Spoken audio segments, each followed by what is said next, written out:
Hey guys, Buckskin Dave here.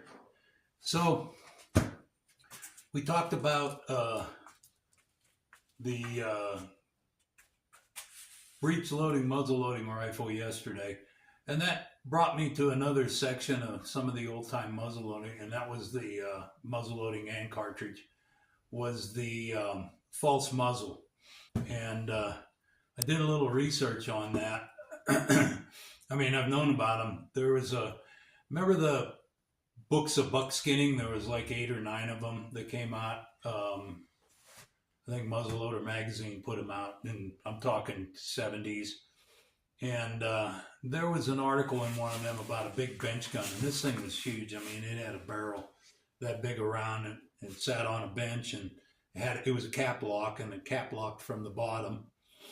And you load it, and it loaded and shot really big slugs that were patched, paper patched, and it had a false muzzle that fitted on there, and you put the patch bullet in there, and then it had a thing like this to push it and get it started, and then you finished it down there with the loading rod. Well, I looked into it, and there's another book out there. This actually started, it was actually Alvin Clark got a patent for it in 1940. So it was actually done with caplock muzzle loading rifles. And a book that I come across, I know I'm going to make you guys broke buying books. It's also a Roberts book written by Ned Roberts. And this one, you can still find it online, I'm sure. And it's all caplocks. But there's a whole chapter in it on these false muzzles. And there was another Clark, Carlos Clark, that there was a writer back in the day about 1910 that wrote that Carlos actually had the patent. But according to this book, they were mistaken. And what happened was he had a patent about the same time. But Alvin is definitely the one that should be given credit for that. Anyway, these things, what they did is when the gun was being made, of course they had a blank barrel stock, and when they made it down to length, they cut off a section of that, and that barrel was machined into be the false muzzle, and it had pins in it. Those pins would align in the barrel so that it would sit down and be nice and tight. And imagine they had some sort of clamp method to hold it in, and your bullet would go in, and you could use it for a patch ball. If you were going to be shooting patch round ball, you put the patch in that and start it. Or they were doing things with different types of paper patch bullets even back then. And you could put, you've seen the ones where the patches look like a T. It's paper, it's cut in a T. And that was set on there, and it was greased, and your bullet went in, and it started it. And some of them have, most of the ones that are in this book, they actually have the starter part of it is part of the false muzzle. So when that's put in there and the bullet starts, there's either something you push that gets the bullet started, and they were a little bit bigger than the muzzle, so that it would slide down in there, and then whatever the starter was pushed it down far enough that you can finish the load with your loading rod. And quite a process to load one of these muzzle loaders up. And then, like I say, and this was in the caplock era, so that's what they were loading with a caplock rifle. This book here, like the Roberts breech loading book, is really good and interesting if you're interested in that kind of stuff. And we kind of started down that road a little bit when we were talking about the caplock muzzle loading rifle. The other thing is when the shooters were using these, one of the things that this false muzzle does is it protects the muzzle too, because you're not skipping off of it with a starter or a loading rod and damaging the crown and all that. But it also got the bullet straight. And I think with a muzzle loading rifle where it was a ball and you put it in there, the patch kept the bullet from actually touching the rifling anyway, which most muzzle loading rifles that are shoot patch balls do. But it also, the ball is going to be straight no matter which way it goes down the barrel once it starts. Okay. But when they started shooting these elongated bullets, okay, and you didn't have something to start it straight, it might go in the muzzle a little funny. And, it only might be a couple of thousandths, but anybody that's reloaded their ammo will know that a couple of thousandths or one more grain of some of these powders will make a difference in the shot. And it'll either make it better or it'll ruin it, one of the two.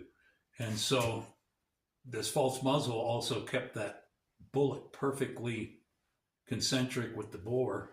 I don't know, concentric, is that the right word? I don't know. But it made it fit in the bore perfectly perpendicular, I guess, to the line of the bore. And there was no variance when it got loaded down. Anyway, it was really, really interesting.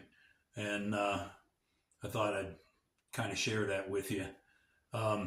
There's a whole chapter in that book, and there's some pictures, and I don't know if it'd be a copyright violation to show you the pictures, but the book's online, and for these old books, it's not that expensive.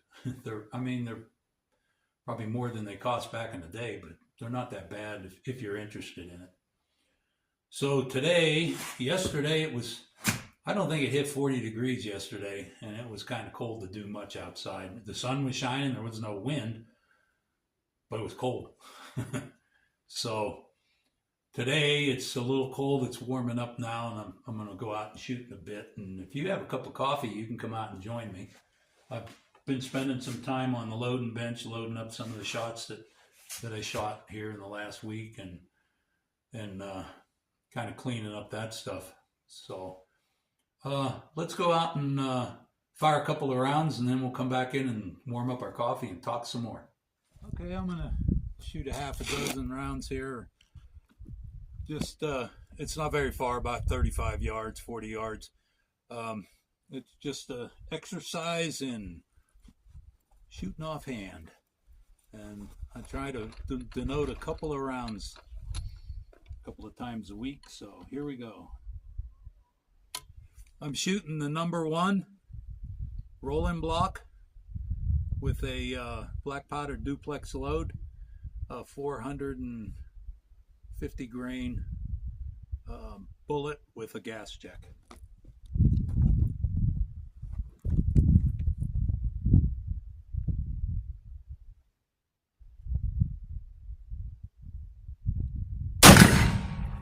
Nice. Looks like a pretty center hit.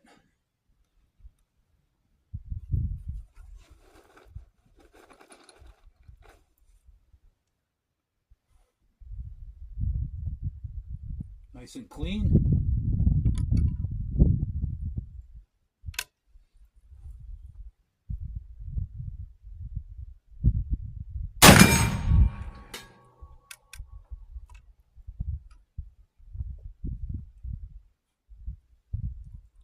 Nice.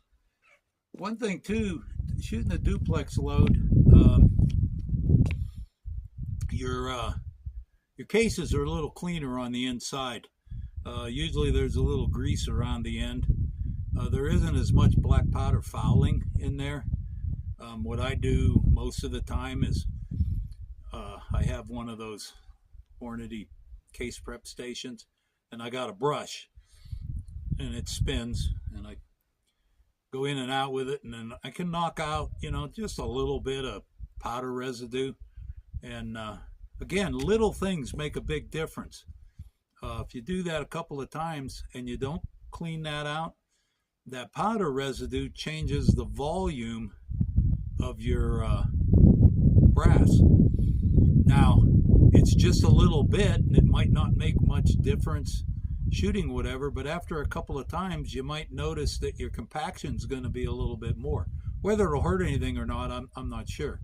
But I like to get that out of there so everything is consistent from from shot to shot, even the volume that I'm putting it in there and the compaction and all that. So anyway, the sun's shining and it's pretty nice out here, but it's still chilly. So I'm going to crank off a couple of rounds and let the camera warm up. And there's one more thing I want to talk about, and then we'll shoot some more. Warmer in the shop.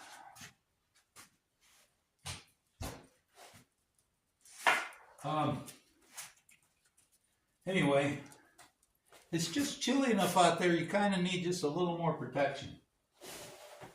So the other thing that goes along with these false muzzles that they made, and I think they were more important with these cartridge guns where you're loading a paper patch.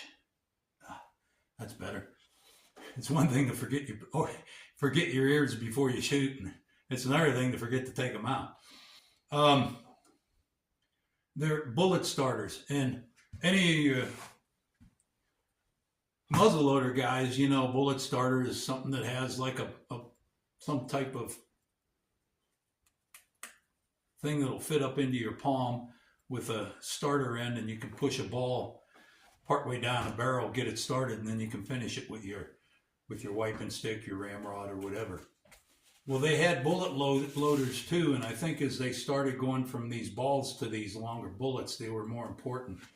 They were very similar to your false muzzle, and what they were was kind of the same thing, and the picture of it doesn't look like it has anything that actually fit into the barrel.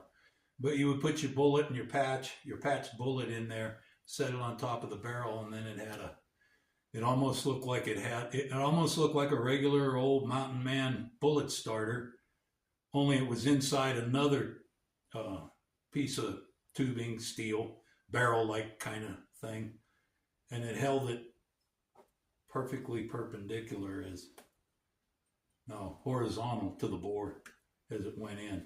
I might have said perpendicular before too, but I meant horizontal. Kept it lined up with the line of the bore. And they were starters, and so they improved upon the old Mountain Man ball starter with something that would hold that bullet nice and straight before they shoved it down the bore. Anyway, so I'm going to go out and crank off a few more rounds as soon as I warm up a little, and get your coffee nice and warm, and let's go out and finish this out. Well, it looks like I planned this out pretty good. Looks like the wind wants to kick up, which big surprise, right?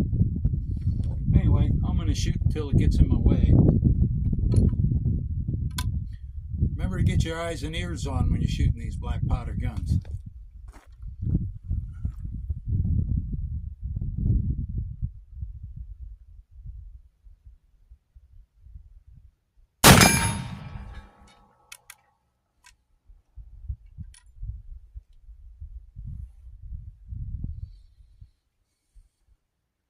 Yeah, the splashes they're making a group.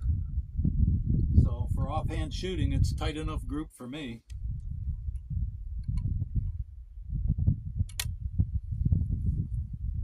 I love shooting these old guns.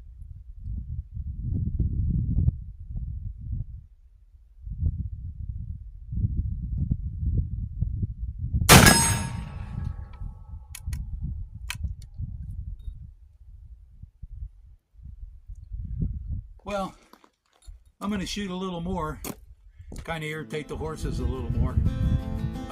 That's all I got for you this time. I hope you found that false muzzle thing interesting. I mean, there's so much a guy could do and talk about and stuff, but for a little short video like this, I just try to give you a little taste. Maybe you can go and investigate it more and see if it's something you want to do. I don't know. Anyway, thanks for stopping in.